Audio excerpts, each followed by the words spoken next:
This lesson is on debugging SQL statements. So I'm showing here the publisher table. And let's say I want to insert a row into the publisher table. So I put this at the beginning, pub ID, name, for my books. Submit the statement, works fine, I get a bunch of nulls. I submit it again, and I get a 1062, which is a duplicate entry for 4. 4 is the primary key. It says that. Now, if I forget what the primary key is, I can do one of two things. I can go back to the create statement, go find the publisher, there it is, and I can see that I assigned pub ID to be the primary key. I can also go back to PHP myadmin. As you may recall, I select the test database here, and I'm going to look at the publisher. So I click on, not there, I'm going to click over here, publisher, and then the structure. And it'll show me, underline what the primary key is. It'll also show me down here that under indexes, the key name is primary and the column is pub ID. If I had a double index, like in book author, go to the structure, I'll see that my primary key is both the SSN and ISBN. And again, it underlines it over here as well to give us a visual cue. Let's go back to the interface. So we can't do that. Now I could fool it just by putting a 5 in here to give it a different primary key, but that would give me 2 my books, and I probably really don't want that.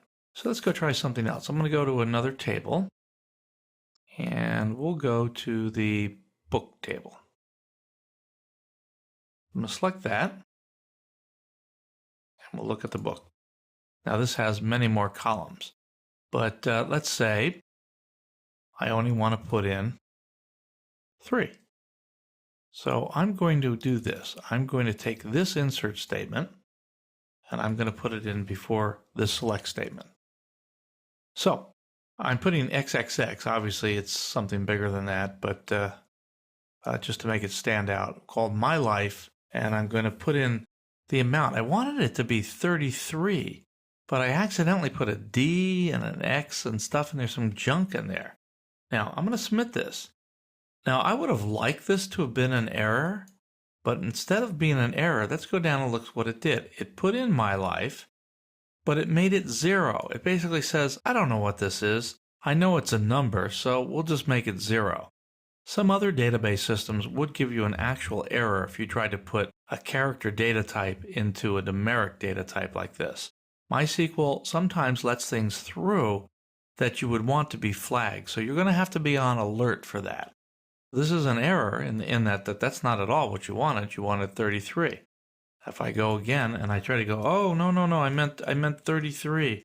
And I try to change it, and then I come here again, duplicate entry again, because the ISBN is the key, and I can't enter XXX. But you're saying, Steve, I want to get this fixed. Okay, we have to go to an update statement.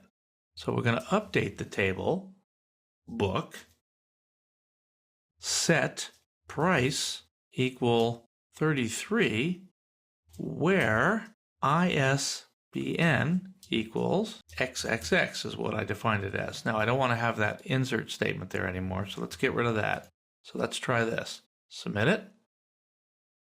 Voila, my life is 33. So that's one of the ways that you can kind of get yourself out of trouble. Now, again, be careful not to do this. Let me get rid of the where clause. I hit the submit statement. Oops, I left the semicolon out. All of a sudden, all the books, every darn book, is equal to $33. The delete statement and the update statement are dangerous in that if you leave out the where clause or you put in less criteria than you mean to narrow it down, you can affect a very large change. As they say, to err is human, to make a really big mistake takes a computer. So have this handy, this reload book pub, refresh it, and wait for it to clock out, and then all should be well if we go back there. Let's go ahead and just run the select statement.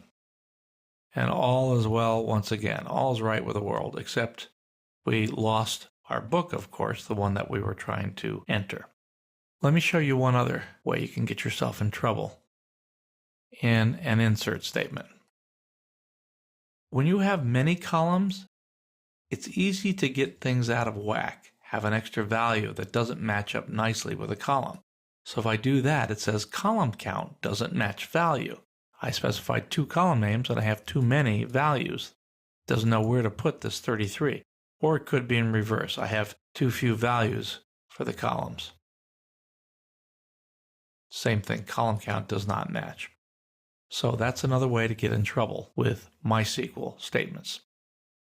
That ends our lesson on debugging SQL statements.